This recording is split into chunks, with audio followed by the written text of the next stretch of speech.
Pusat Pelaporan dan Analisa Transaksi Keuangan atau PPATK menduga ada transaksi mencurigakan rekening dua narapidana narkoba senilai 3,6 triliun rupiah terkait peredaran gelap narkotika. Wakil Kepala PPATK Agus Santoso membenarkan temuan itu dan telah melaporkan ke Badan Narkotika Nasional atau BNN. PPATK juga menduga temuan transaksi fantastis itu menggurita ke beberapa pihak. Sementara BNN sendiri telah melakukan penyelidikan dan mengungkap asal-usul transaksi tersebut. Deputi Pemberantasan BNN Irjen Pol Arman Depari mengatakan adanya indikasi transaksi jaringan itu dari beberapa orang dan ada di beberapa bank di Indonesia, baik bank milik asing maupun pemerintah. Saat ini salah satu tersangka telah ditangkap dan dikembangkan untuk kasus tindak pidana pencucian uang atau TPPU. Sebelumnya, Freddy Budiman pernah mendekam di Lapas Nusa Kambangan dan Salemba. Ada beberapa lapas yang masuk jaringan transaksi narkoba Freddy. BNN pun telah menemukan 22 lapas yang mengendalikan narkoba dari dalam tahanan. Tim Liputan Berita 1 Jakarta.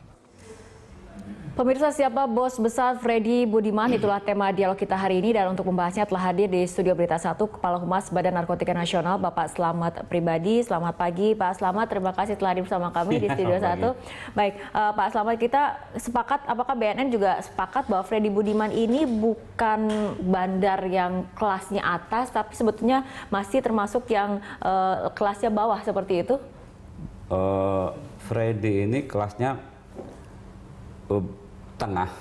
Ya, tengah mendekati ke atas. Atasnya masih ada lagi. Atasnya pasti masih ada lagi seperti itu. Tapi sudah dalam tahanan. Sudah dalam tahanan. Kalau misalnya kita lihat dari pengakuan Freddy pada saat sebelum dieksekusi kepada koordinator kontra seperti itu, mengatakan saya bukan bandar, saya adalah operator penyelundupan narkoba skala besar. Saya memiliki bos yang tidak ada di Indonesia, adanya di Tiongkok. Iya, betul. Gimana Pak? Apa yang dia sampaikan betul. Betul.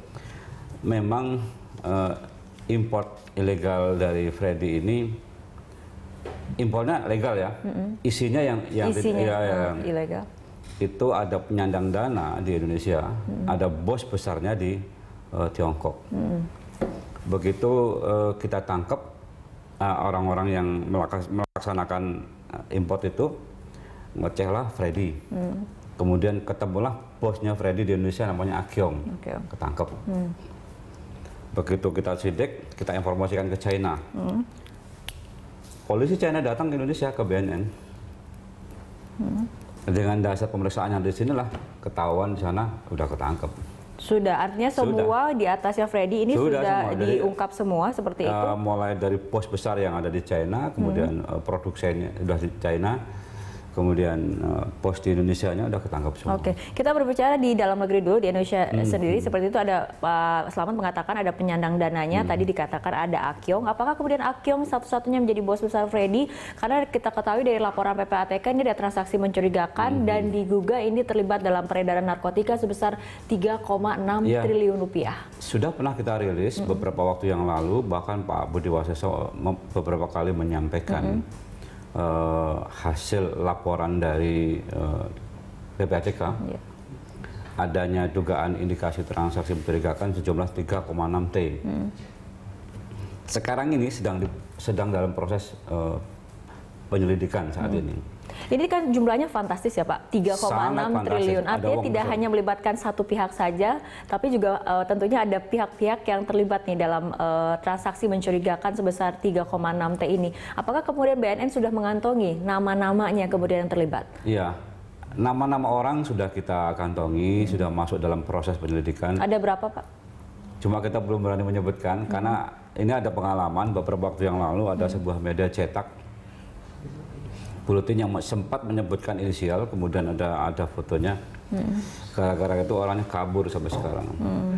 Saya kurang tahu, yang jelas BNN tidak menyampaikan secuil info pun, karena ini betul-betul harus di-keep, karena menyangkut uang yang sangat besar, maka harus benar-benar proses penyelidikannya, nanti meningkat ke penyidikannya harus dalam keadaan yang bagus, supaya alat bukti yang kita dapatkan itu cukup, jangan sampai nggak cukup. Oke, Karena Pak, ini berhadapan dengan orang-orang pintar ini. orang-orang pintar, apakah orang-orang pintar yang terlibat 3,6 triliun ini merupakan yang ada di dalam lapas ataupun justru indikasinya ada dugaan penegak hukum juga yang terlibat?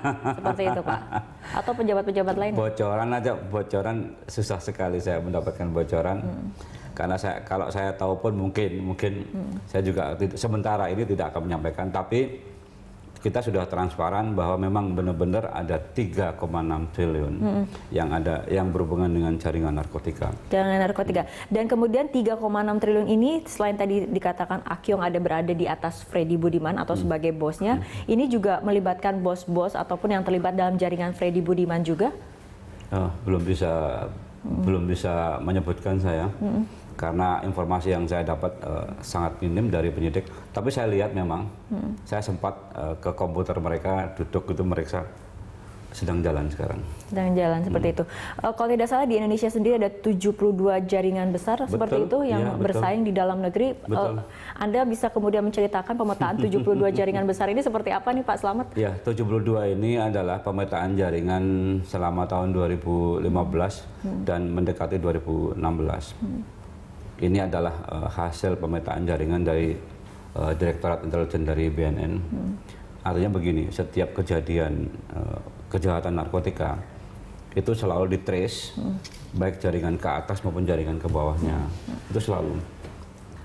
Akhirnya ditemukanlah pemetaan ada 72 kelompok, baik yang nasional maupun internasional. Dan Freddy ini apakah kemudian salah satu jaringan dari 72 Ya, ini termasuk yang besarnya atau seperti apa Pak? Freddy termasuk kelompok besar. Termasuk kelompok besar. Pada saat kemudian Freddy sebelum dieksekusi kan kemudian melalui pemeriksaan-pemeriksaan seperti itu. Apakah kemudian juga sudah digali keterangan-keterangan mengenai siapa saja penyandang dananya, siapa saja kemudian jaringan-jaringan yang terlibat seperti itu? Kalau TPPU Freddy bukan kita yang menangani. Tapi kalau TPPU yang 3,6 itu kita yang menangani. Apakah nanti itu berkaitan dengan Freddy atau tidak? Masih kita gali. Saya belum bisa menyampaikan sekarang.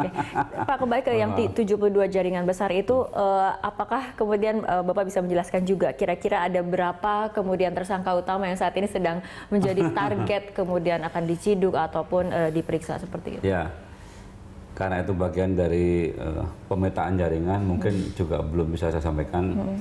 Sebab begini, ada semacam taktis penyelidikannya. Kalau kita sampaikan inisial saja, jumlah saja, di antara mereka itu udah langsung langsung kabur. Jadi yang penting kita sudah menyampaikan bahwa sudah ada 72 jaringan, kemudian sudah ada 3,6 triliun. Artinya transparansi sudah ada. Dan ini supaya masyarakat bisa memberikan pengawasan kepada kami di BNN, baik. kinerja BNN. Baik, Pak Slamet, kita akan lanjutkan lagi perbincangan, tapi kita ikuti jeda berikut terlebih dahulu.